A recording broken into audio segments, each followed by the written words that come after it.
welkom.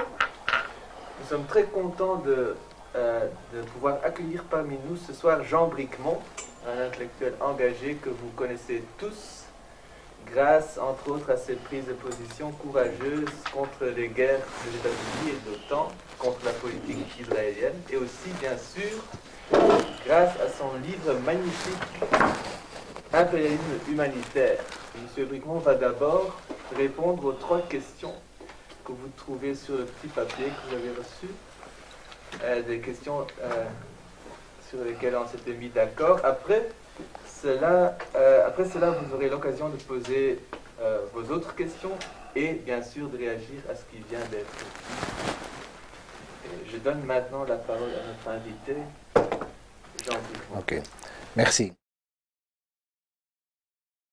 Mais évidemment, dans les débats que j'ai en général, on me dit voilà, la Bosnie, le Kosovo, la Libye et tout ça. Mais je sais que quand je suis dans les milieux, on va dire de gauche ou progressistes, impérialistes, on me dit oui, mais il y avait la guerre d'Espagne et Cuba en Angola. Et en fait, je vais vous donner d'autres exemples aussi qui sont mentionnés dans le livre.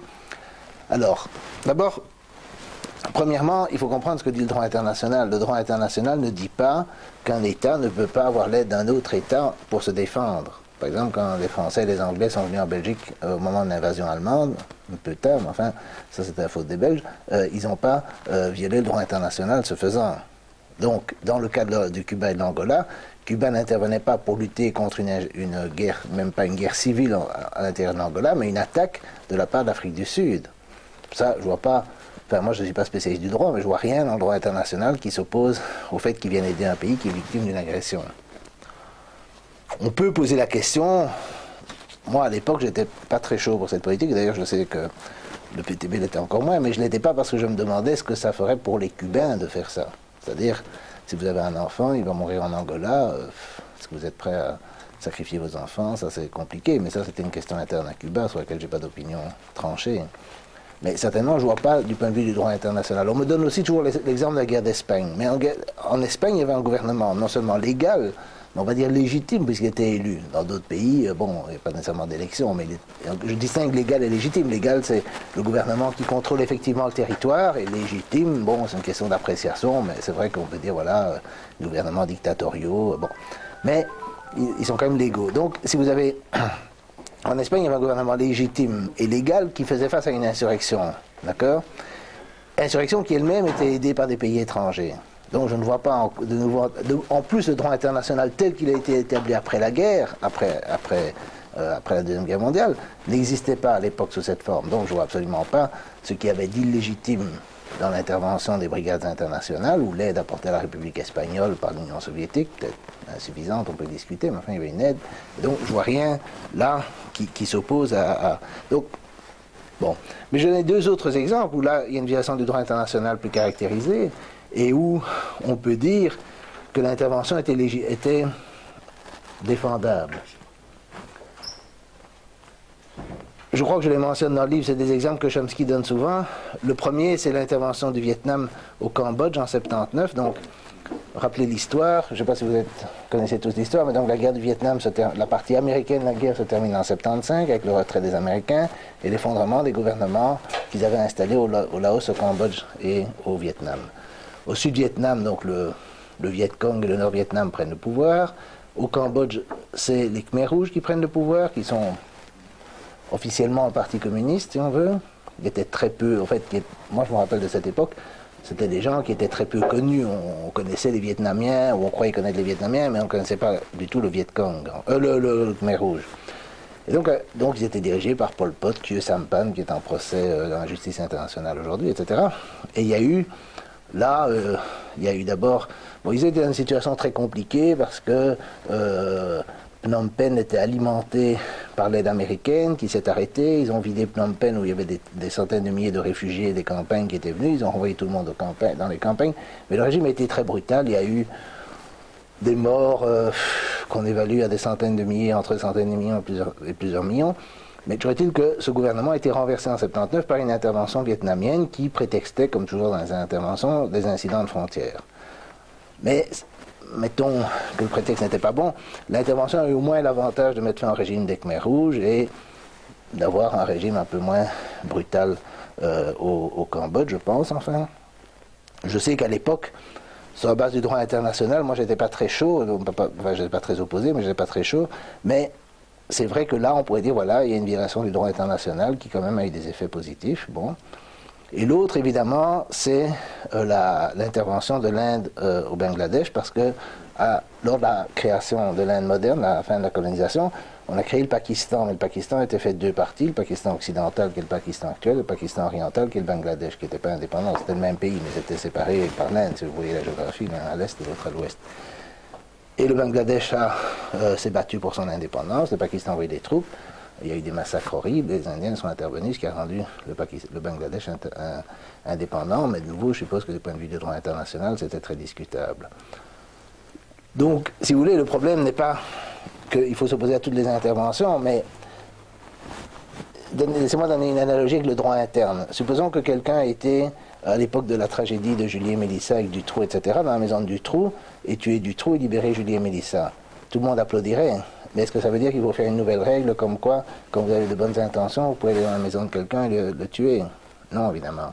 Donc, le problème est toujours compliqué, c'est que le droit peut être défendu, mais surtout dans quelque chose d'aussi compliqué que le droit international et d'aussi sous-développé que le droit international, parce que il n'y a pas de police internationale et tout ça, c'est l'idée qu'il faut défendre, mais ça ne veut pas dire que dans tous les cas concrets, il faut la défendre. Ça ne veut pas dire ça. Mais le problème aussi, c'est que dans les exemples que j'ai donnés, ce sont des pays, Cuba, l'Inde, le Vietnam, qui, bon, peut-être de façon pas tout à fait sincère, mais en principe, reconnaissent les principes du mouvement des non-alignés, de non-ingérence, etc. Le problème que j'ai avec les pays occidentaux et l'idéologie de l'ingérence humanitaire, c'est qu'elle s'est développée comme idéologie majoritaire dans nos pays. On l'a vu lors de la Libye, il y avait eu un seul vote au Parlement contre l'intervention, même pas des soi-disant fascistes, qui pour moi prouvent qu'il n'y a pas de fascistes, parce que les fascistes honnêtes ne feraient pas une guerre humanitaire, mais bon, donc même pas le blâme de dingue. Et donc si vous voulez, vous avez une unanimité en Occident, et c'est ça évidemment que je critique et que je trouve dangereux. Je ne prétends pas instaurer des règles, si vous voulez, universellement valables dans tous les cas, mais ce que je trouve dangereux évidemment, c'est cette idéologie qui, malgré les problèmes en Irak et en Afghanistan, a fait l'unanimité lors de la Libye, et fait encore maintenant presque l'unanimité sur la Syrie, sauf qu'en Syrie, il y a les Russes et les Chinois, les Syriens ont l'air d'être capables de se défendre, donc il y a des hésitations sur le plan tactique, d'accord? Mais si les Syriens étaient aussi faibles que les Libyens, on irait, je pense. Et l'Iran, c'est pareil, c'est parce que l'Iran sait se défendre, ils ont des missiles, ils ont le Hezbollah, etc. Mais sinon, ils attaqueraient. Donc on est dans une situation, si vous voulez, où il y a une tension, et c'est ça ce qui me préoccupe, c'est cette légitimation de la guerre comme moyen de résoudre les problèmes internationaux, cette destruction du droit international tel qu'il existe. C'est très différent d'avoir des exceptions qu'on peut discuter, et puis des gens qui voulaient en fait ériger l'exception en règle. Bon, je ne sais pas si le monde a changé tellement depuis 2005, mais moi j'ai changé d'avis sur beaucoup de choses. Je ne renie rien de ce qu'il y a dans le livre, mais j'avais une analyse, et ça va peut-être vous choquer, parce que je suppose que Intal est assez marxiste. J'avais une analyse, j'étais prudent sur les questions, l'aspect idéologique, si vous voulez, des guerres par opposition aux aspects économiques. Laissez-moi voir si je cite ça, c'est une... je ne sais pas si je le cite. Ah oui, c'est ça, oui, bon. Donc, si vous voulez, dans la façon, disons, que j'entends toujours, par exemple, chez mon ami Michel Collomb, d'expliquer les guerres, c'est toujours par des raisons économiques, en général pétrolières. On dit, voilà, il y a des guerres, voilà, il y a des ressources pétrolières, on fait la guerre pour les accaparer, les piller, etc. Quand j'ai écrit le livre, en tout cas pour l'Irak, je commençais à avoir des doutes là-dessus. Et maintenant, j'ai encore plus de doutes pour la guerre en Irak, encore plus pour l'Iran. Et je pense qu'il y a aussi une vision, donc ça c'est la vision entre guillemets matérialiste, dans la terminologie marxiste, et il y a une vision entre guillemets idéaliste qui est qu'en fait les guerres sont motivées par des considérations idéologiques, religieuses, par exemple les guerres de religion. Un marxiste peut dire, voilà, les guerres de religion en réalité étaient des guerres pour des intérêts économiques déguisés, mais quelqu'un qui serait idéaliste dit non, les gens ont fait la guerre de religion parce qu'ils croyaient réellement en religion et ils s'entretuaient à cause de leur opposition religieuse. D'accord? Vous voyez, ça va? Je ne sais pas si, parce que je ne vous connais pas, je ne sais pas si la terminologie, si c'est clair ou c'est pas clair. Donc interrompez-moi aussi si c'est pas clair, hein, ou toi tu m'interromps si c'est pas clair. Mais Donc, il y a une opposition, si vous voulez, entre deux visions des choses. D'accord? Et moi, je suis passé... J'étais déjà sceptique sur la question des intérêts économiques, parce que, surtout en Yougoslavie, pour moi, il y a une dynamique interne de l'impérialisme humanitaire qui fait que, par exemple, dans un pays comme la Belgique, il a été impossible, dans les médias, dans les intellectuels, dans le Parlement, etc., de s'opposer à la guerre en Libye, alors que les intérêts belges dans la guerre en Libye ne sont pas évidents, et on a dépensé de l'argent pour ça, c'est pas évident qu'on va ça nous a rapporté. Je vous rappelle d'ailleurs un article du Vif qui n'était pas content parce que les Libyens avaient mis le drapeau de tous les pays, sauf qu'ils avaient oublié les Belges, quoi. Donc, je ne crois pas qu'on va récupérer énormément d'argent de cette affaire, et je ne vois pas d'intérêt économique direct, et je ne vois pas directement non plus dans la guerre en Yougoslavie, par exemple. Maintenant, il faut évidemment toujours s'entendre. Dans toutes les guerres, il y a toujours des intérêts économiques, parce qu'il y a des marchands de canons, il y a des gens qui vendent des boutons de guêtre, etc. Donc il y a toujours évidemment des intérêts économiques, toujours. Mais la question est de savoir si les intérêts économiques priment sur les inconvénients, sur les dépenses, parce qu'il y a des dépenses militaires, il y a des bases, il y a tout ça. Alors, une explication des guerres, disons, il y a une explication économique qui est marxiste, qui est que la classe dominante en tant que telle calcule ses intérêts et veut faire la guerre.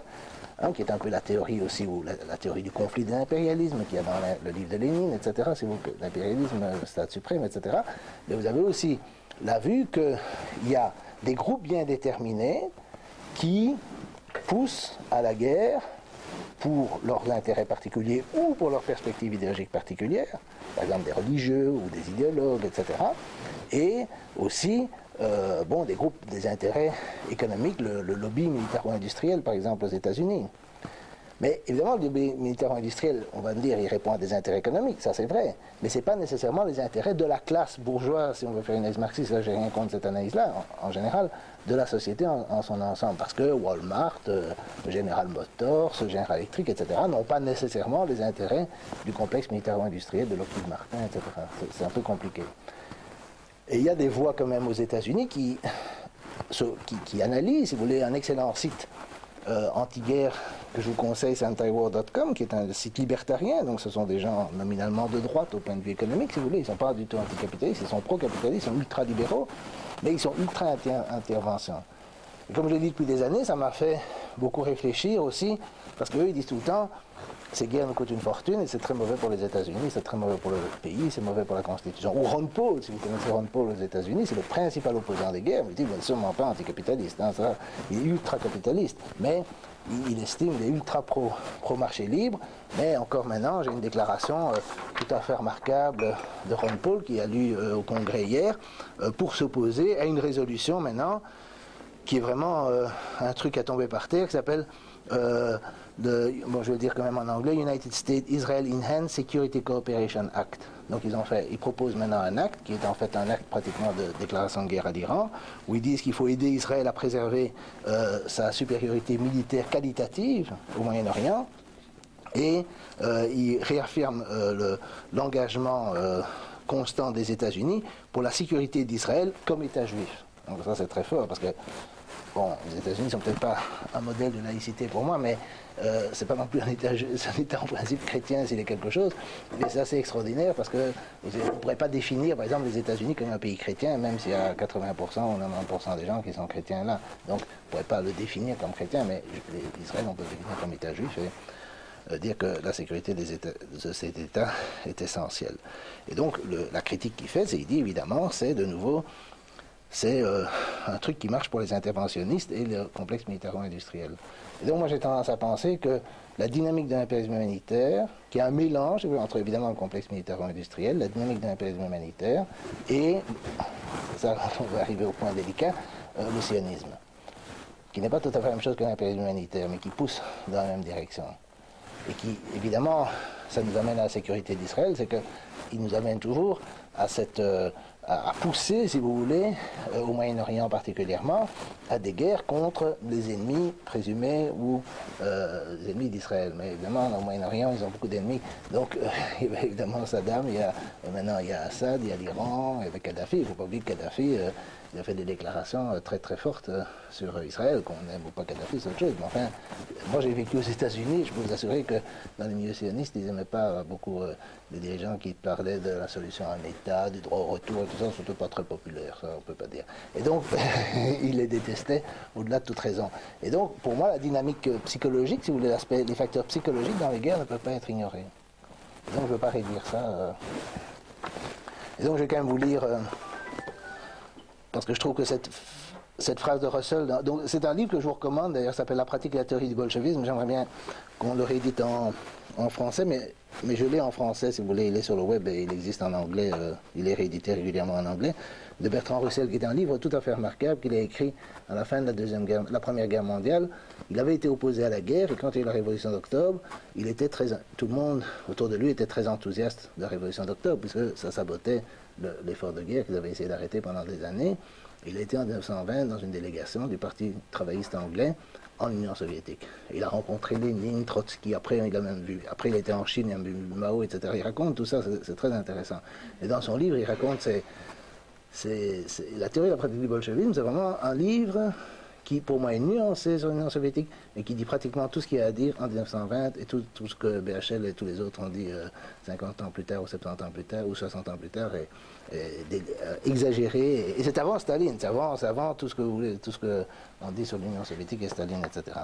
Mais je voudrais dire que sur la critique du marxisme, donc la pratique, il voit l'installation de la dictature et comment ça fonctionne, et la théorie, c'est le marxisme. Alors il dit désirer son enrichissement personnel est relativement raisonnable.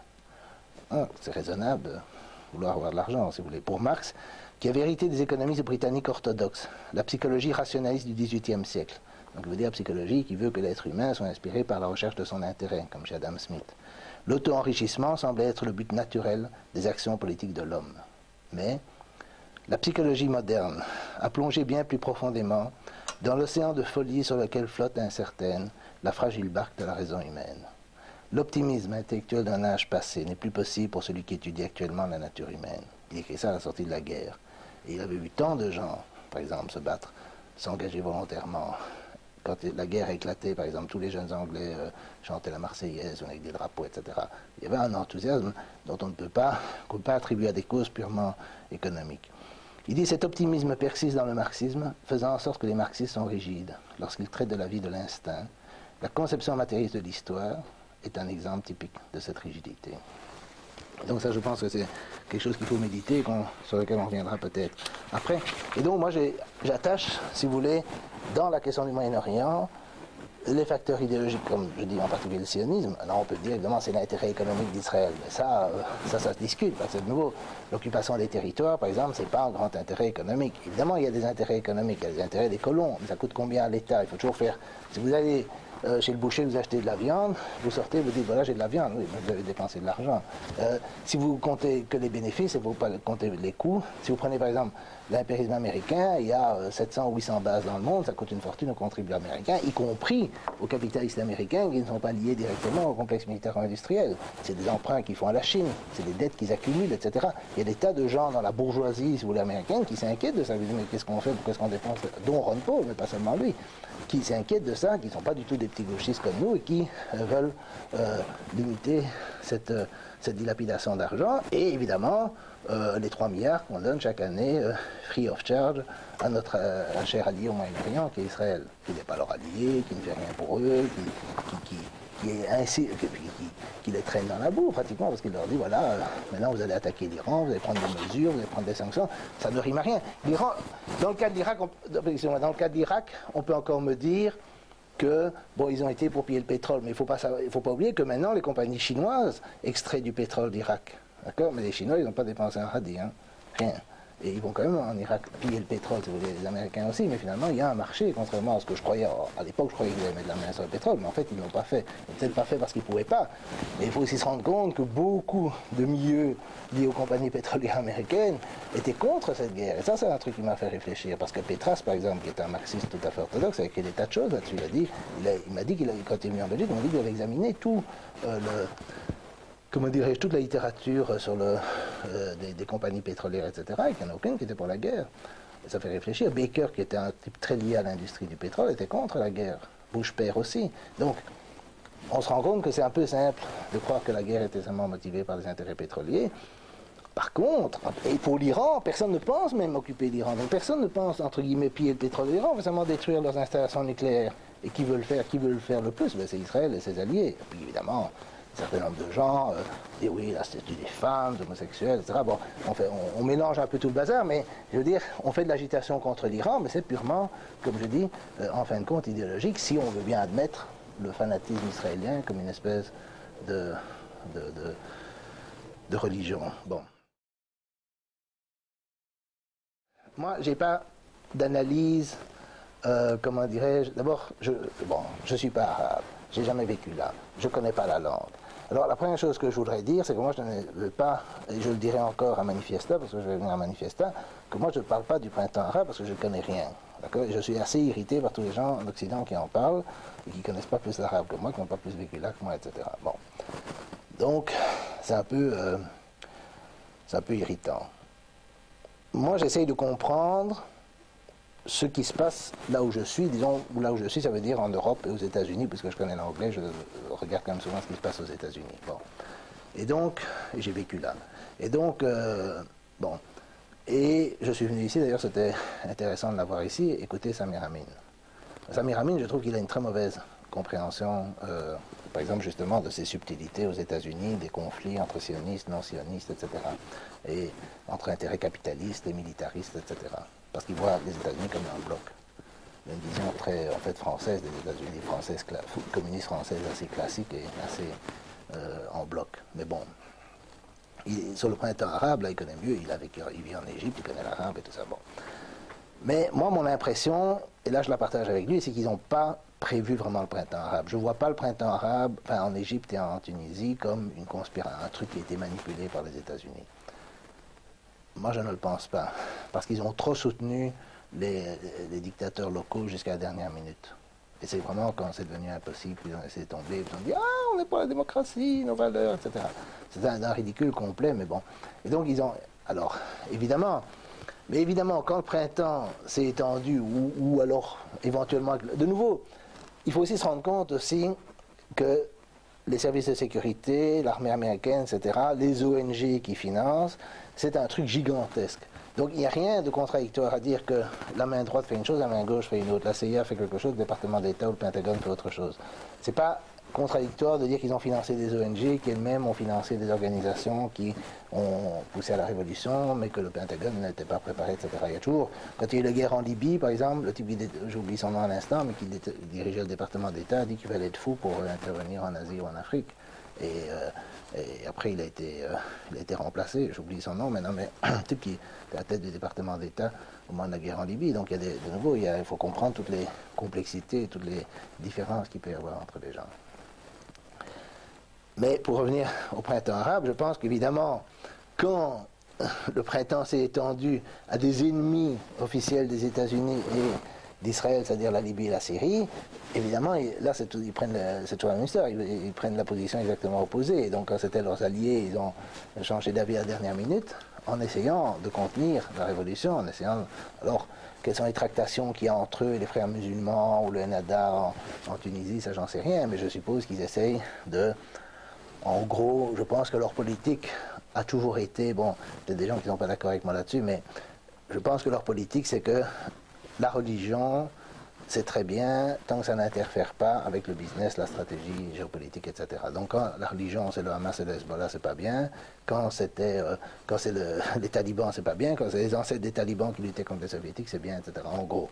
Et donc je pense que dans la question de l'Égypte et de la Tunisie, la question est de savoir vers où penchent les religieux. Est-ce qu'ils vont simplement s'occuper de voiler les femmes et d'instaurer des lois musulmanes, on va dire, ou bien est-ce qu'ils vont avoir des positions radicales par rapport à Israël et aux États-Unis? Et encore une fois, aux États-Unis, tout le monde n'identifie pas les États-Unis et Israël. Il faut aussi se rendre compte de ça. Donc, c'est un peu compliqué. Alors, comment s'articuler? Donc, je pense évidemment, mais évidemment, le problème de l'impérialisme humanitaire, c'est qu'évidemment, et ça, on va venir au troisième point avec les prises de position et de soutien et les pièges, c'est que, évidemment, dans le cas de la Libye, on est tombé dans le piège, enfin, quand les événements sont apparus au printemps arabe, il y a eu cette réaction immédiate de soutien, d'accord? Il y a eu, dans la gauche, il faut soutenir le printemps arabe. Et puis, zouf, ça débarque en Libye, et là, c'est une insurrection avec une intervention de l'OTAN, etc.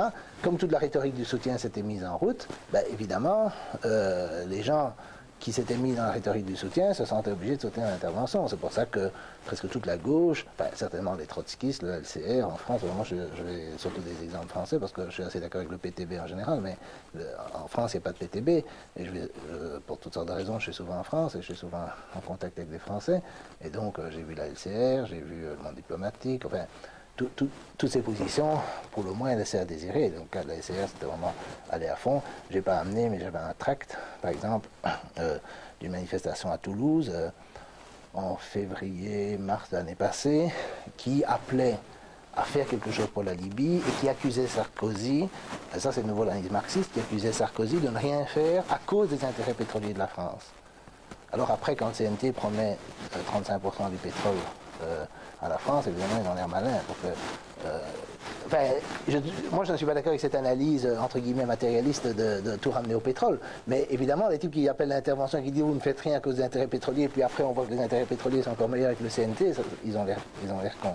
Mais ils étaient tous là, et encore, il y a encore eu la Ligue des droits de l'homme, en fait, c'est surtout les organisations de gauche. Moi, je vois, surtout, il y a des manifestes avec Umberto Eco et avec Badinter, je ne sais pas quoi, pour protéger le peuple syrien, etc. Ça n'arrête pas des manifestations dans ce qu'on doit appeler la gauche, soit la gauche humaniste modérée, mais aussi l'extrême gauche. On pourrait avoir une situation comme on a eu dans la guerre froide, où vous avez le PC qui est là, qui prend des positions anti-impérialistes, et puis les socialistes qui sont à la traîne de l'OTAN, ce qui était le cas, disons, dans les années 50, dans la guerre froide. Mais ce n'est pas du tout le cas ici, parce que vous avez la gauche qui est pour l'intervention. En fait, c'est difficile, c'est pénible à le dire, mais au moment de la guerre en Libye, la seule personnalité française avec qui j'étais d'accord, c'était Marine Le Pen.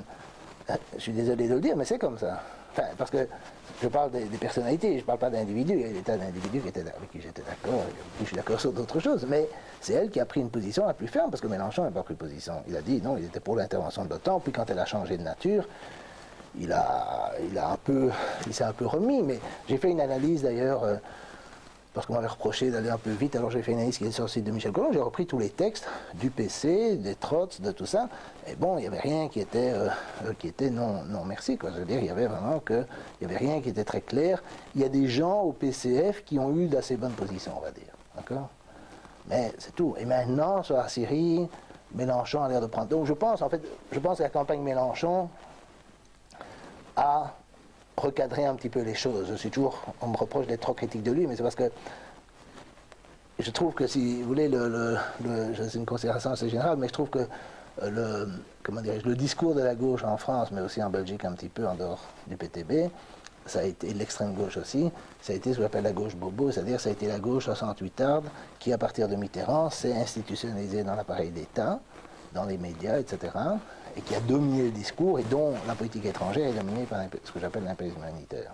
Mais j'aurais beaucoup de choses à dire sur la politique intérieure aussi, mais on s'est trouvé dans cette situation, et alors on s'est trouvé dans cette situation surréaliste où Michel Collomb, on l'interdit de parler à la Bourse du Travail de Paris sous les pressions de soi-disant anarchistes. Ça, c'est pour vous montrer la situation en France. Michel Collomb devait parler à la Bourse du Travail.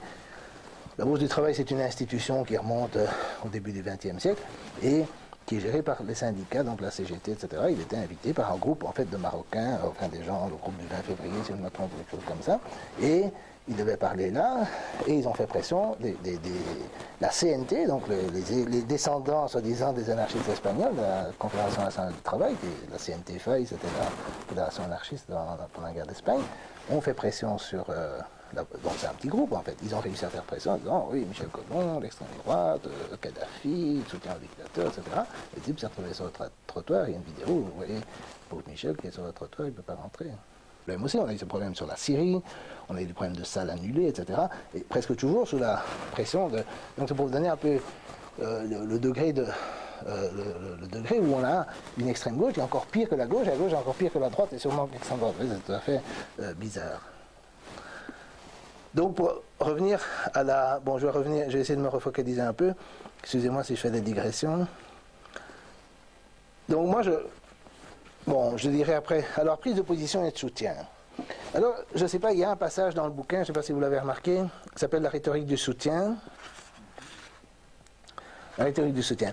Alors en fait là, je critique deux trucs, si vous voulez. C'est que, bon, c'est-à-dire que moi je suis très... donc il y a le Nini que je discute. Dans le Nini, on n'est même plus dans le cas de la Libye, on n'était même plus dans le Nini. La Syrie non plus. Mais, oui, il y a un truc encore que je veux dire, c'est ceci. C'est lié à la rhétorique du soutien. Excusez-moi si je n'ai pas tout à fait préparé un exposé comme ça, mais bon. C'est la rhétorique du soutien, c'est que vous avez le problème du nous devons faire quelque chose. J'ai tout le temps entendu, nous devons faire quelque chose pour la Syrie, la Libye, etc. Nous. Mais la question, c'est qui est le nous? Encore maintenant, j'ai une liste de discussion liée au Bruxelles Tribunal, on dit oui, nous devons soutenir, etc. Bon. Mais qu'est-ce que ça veut dire que moi je vais soutenir les rebelles quelque part dans le monde, ou Assad pour cette question? Parce qu'il y en a parfois qui disent non, on doit soutenir, ou même les Palestiniens. Qu'est-ce que ça veut dire que moi, Jean-Bric Mon, ou vous, ici à Intal, vous soutenez X ou Y quelque part ailleurs dans le monde? Quand on y réfléchit, c'est simplement du narcissisme, ça n'a pas beaucoup de sens. Parce que vous n'avez pas les moyens, ou bien vous allez là, comme coopérant ou comme combattant. Alors on parle de la guerre d'Espagne, ben allez vous battre, bon, il y a des jeunes, vous prenez les armes et allez vous battre. Alors vous allez vous battre dans n'importe quel camp. La guerre d'Espagne, les gens, ils allaient vraiment se battre, ils allaient vraiment mourir. Hein. Et Malraux, Hemingway, tous ces gens-là, Orwell, ils se battaient. Bon, moi, je n'ai pas spécialement envie d'aller me battre, je n'ai pas tout à fait l'âge, et de toute façon, j'ai jamais eu beaucoup envie de me battre militairement, donc je ne le fais pas. Mais si je le fais pas, qu'est-ce que je fais? C'est pas le fait de manifester ici qui va faire plaisir à l'opposition ou au gouvernement, d'accord, de ces pays-là. Les manifestations ici, elles ont un interlocuteur, elles ont une personne sur qui ils font pression, c'est le gouvernement belge. Mais toute la politique qu'on fait, toute l'agitation qu'on fait, tout le soutien, c'est toujours vis-à-vis du gouvernement belge ou des gouvernements de l'OTAN. Et là, quand on dit nous devons faire quelque chose, la question c'est qui c'est nous? En fin de compte, le nous fait comme si l'Occident tout entier était un gigantesque nous, sans contradiction de classe, sans contradiction d'opinion, sans divergence, et où nous, en fin de compte, les gouvernements occidentaux doivent agir et en fin de compte l'OTAN. Et donc, le nous devons faire quelque chose, ou nous devons faire que les écolos nous ressortent, que les trotskistes nous ressortent, etc. J'ai toujours envie de leur dire, mais vous faites rien, parce que vous n'avez rien fait, vous êtes trop faible pour faire quoi que ce soit. D'accord? Et donc, quand je parle la rhétorique du soutien, je suis très critique parce qu'il y a des gens qui prennent le truc inverse. Ils disent il faut soutenir Kadhafi, il faut soutenir Assad, mais c'est tout aussi ridicule que soutenir les rebelles parce qu'ils n'ont pas les moyens de soutenir. Ou bien ils vont là, ils se battent, etc. Ou ils donnent de l'argent s'ils ont de l'argent. Vous avez de l'argent, moi j'ai pas d'argent. Je veux dire, on n'est ni riche, on n'a pas d'armes, on n'a pas envie de se battre. Alors cessons de dire qu'on soutient des mouvements à des milliers de kilomètres d'ici. Soutenons une alternative politique dans nos pays. C'est ça le truc, mais ça c'est très difficile, parce que autant c'est rhétoriquement agréable et gratifiant de dire je soutiens, mais alors ça devient comme un match de foot, vous regardez une TV, vous dites, moi je soutiens Anderlecht, mais Anderlecht ils s'en foutent complètement de savoir ce que vous dites devant votre TV. Et donc, mais c'est la même chose avec les autres, moi aussi, quand j'ai regardé sur Al Jazeera, parce que je regardais Al Jazeera à l'époque des manifestations en Égypte, j'étais content de voir les manifestations en Égypte, mais je n'aurais pas été dire dans la rue je soutiens les manifestations, c'est trop ridicule pour être dit, mais les gens n'arrêtent pas de dire ça. Le pire soutien, c'est les Palestiniens. Les gens n'arrêtent pas de dire qu'ils soutiennent les Palestiniens, mais ils ne me disent jamais ce qu'ils font. Bon, s'ils vont sur place et ils font des trucs, etc. Mais moi, je dis toujours, le truc principal pour soutenir les Palestiniens, c'est changer la politique ici. Et pour changer la politique ici, c'est très simple. C'est très simple. Il faut lutter pour que les hommes politiques belges puissent s'exprimer librement sur la question. Il faut lutter contre la censure, le lobby, la pression, etc. C'est tout. Vous faites sauter ça, et le truc saute. Parce que les gens ne sont pas pro-israéliens, ils ne le sont plus. Et Israël ne nous sert à rien, il n'y a pas de pétrole en Israël, il n'y a pas d'intérêt pétrolier, etc. Il n'y a pas d'intérêt géostratégique, Israël n'en fait qu'à sa tête, il ne sert pas les Américains, etc. Et ça, c'est assez tragique parce que toute la rhétorique du soutien nous empêche de travailler là où on est. Mais seulement, ce qui est vrai, et ça je le constate moi-même avec les petites expériences dont je parle en France, c'est que si vous essayez d'agir ici, plutôt que de vous lancer la rhétorique du soutien, alors vous risquez des ennuis, en tout cas en ce qui concerne Israël. Ça, c'est toujours, ils sont pas très, les supporters d'Israël, ils sont pas tellement ouverts au débat. Et donc, vous avez, ils n'ont pas beaucoup de sens de l'humour non plus. Donc, vous avez le problème que vous heurtez à cette hystérie. Et en plus, évidemment, quand il s'agit de l'impérialisme humanitaire, quand il s'agit d'autres questions qui sont un peu plus profondes, parce qu'encore une fois, l'impérialisme humanitaire fait partie de l'idéologie dominante, le soutien à Israël, plus. Ça l'a fait dans le temps, mais plus. Donc, si vous voulez, vous avez, si vous heurtez à l'idéologie dominante, ben, vous avez les problèmes que les hétérodoxes ont toujours eu. Mais le travail, il est ici. Ça ne sert à rien. Et alors, le rhétorique du soutien vous isole. Je prends un exemple. Bon, je ne sais pas s'il y a des gens du PTB ici, mais qui était un truc que moi j'ai bien connu, évidemment, dans ma jeunesse, et qui était le débat entre les staliniens et les trotskistes, et avec les maoïstes aussi. Et d'une certaine façon, tout ça, c'était fantasmatique quand on y réfléchit, parce que d'une part, Staline et Trotsky étaient morts depuis longtemps, même quand j'étais jeune, je suis quand même pas d'avant 53. Enfin, et donc, comment dirais-je, et le débat sur le maoïsme était complètement, quand les Chinois, c'est un truc qui m'a toujours frappé, c'est quand les Chinois ont changé, ben les maoïstes ici se sont trouvés gros gens comme devant, parce que les Chinois changeaient, alors on ne savait pas quoi dire. Et donc, moi j'étais pas maoïste, mais ils ne savaient pas quoi dire, parce qu'ils pouvaient dire aux Chinois, mais vous savez, nous on vous a soutenu, il ne faudrait pas que vous changiez, parce qu'on a l'air fin maintenant. Donc ils avaient l'air fin, et quand les soviétiques ont eu la déstalinisation, par exemple, c'était une catastrophe dans le mouvement communiste international, mais ils ne pouvaient pas dire aux soviétiques, non, il faut garder Staline, eux ils ont changé parce que pour des raisons internes à leur propre société, et pas parce que... Et donc, c'est toujours un problème aussi, c'est un problème que je dis aussi maintenant avec Cuba et le Venezuela, surtout le Venezuela, parce que le Venezuela est devenu notre Union soviétique, si on veut, et alors les gens soutiennent le Venezuela, ils admirent Chavez, etc., etc., mais si jamais Chavez déconne, ou s'il est renversé, ou s'il perd les élections, on ne sait jamais, ou s'il meurt, et puis son successeur est un imbécile, en fait, on ne sait pas ce qui peut se passer. Nous, on va de nouveau... On s'isole de la société, parce que la société belge, en plus, les gens ordinaires, les gens à qui on devrait parler, ou y compris même beaucoup d'hommes politiques, ne comprennent pas cette rhétorique du soutien, parce que les gens, ils sont en Belgique, ils se préoccupent de ce qu'on fait en Belgique. Alors, ce qui est important, et ça c'est presque tout ce que j'écris, je passe mon temps à ça, c'est faire comprendre la perspective politique des autres. Comme j'ai dit quelque part, il y a tout le multiculturalisme. Le multiculturalisme, il dit toujours, voilà, il faut comprendre, je ne sais pas, la musique africaine, la nourriture indonésienne, je sais pas, arabe, je ne sais pas quoi. Et donc on essaie toujours de nous apporter les autres cultures et de nous dire, voilà, vous devez partager les autres cultures. Mais je trouve que dans ce baratin parce que c'est beaucoup de baratin multiculturel, il y a une ignorance totale des perspectives politiques des autres peuples, la compréhension. Personne ne cherche à comprendre, par exemple, pourquoi Poutine a été réélu. Je veux dire, pourquoi il a été réélu. Moi, si je me place du point de vue des Russes et vu de l'histoire de la Russie, je peux comprendre pourquoi les gens ont voté pour lui. Je pense que des gens ont voté pour lui. Et ce n'est pas que de la propagande. Je peux comprendre aussi pourquoi les Iraniens ont le point de vue qu'ils ont. Je ne sais pas exactement ce qu'ils pensent, parce que c'est peut-être un peu plus difficile, mais... Et je pense qu'on peut aussi comprendre pourquoi les latinos sont contre... Par exemple, en France, les latinos disent, on dit oui, mais les latinos, ils étaient contre la Libye parce que l'anti-impérialisme, ils ne peuvent pas comprendre pourquoi ils sont anti-impérialistes. Ils ont de bonnes raisons d'être anti-impérialistes. Ils ont de bonnes raisons de considérer que, comme dit le chant nicaraguayen, l'hymne sandiniste, en tout cas dans la version originale, nous luttons contre les Yankees, enemigos de l'humanité, des ennemis de l'humanité. Je veux dire, s'ils ont dit ça, c'est parce qu'à cause de l'histoire d'Amérique latine, ils avaient tout à fait raison de voir les choses de ce point de vue-là. Et ça, je trouve que c'est important, d'essayer de faire comprendre les perspectives politiques des autres pays, pour justement affaiblir les préjugés, l'hostilité, etc. Le fait de se recentrer sur nous-mêmes et de dire qu'est-ce qu'on propose pour la Belgique et qu'est-ce qu'on dit aux Belges, aux Français, enfin bon, aux Européens, c'est pas que la Belgique, mais je veux dire, ça pour moi c'est la question cruciale. Et la rhétorique du soutien, souvent, a tendance à se faire des illusions sur une espèce d'action à distance qu'on exercerait sans avoir les moyens, et à nous isoler à partir du moment où on rentre dans des querelles byzantines en disant oui, tu ne peux pas soutenir l'Iran, mais bon, vous êtes pour la guerre, vous êtes contre la guerre. Puis une fois que c'est terminé, c'est terminé. D'accord, moi, après, ce que vous pensez du régime iranien, c'est votre affaire, c'est comme l'Union soviétique, c'est comme tout le reste. Et ça, je pense que ça, c'est un peu, je sais quand je dis, bon, j'espère maintenant on va ouvrir le débat, mais je sais quand je dis ça, je ne sais pas, je ne vous connais pas personnellement, mais je sais quand je dis ça à des gens qui se voient comme radicaux, révolutionnaires, etc., ça passe en général assez mal parce que justement, ça manque de romantisme. Et le grand défaut des révolutionnaires, c'est d'être romantique. Je vais laisser arrêter là-dessus.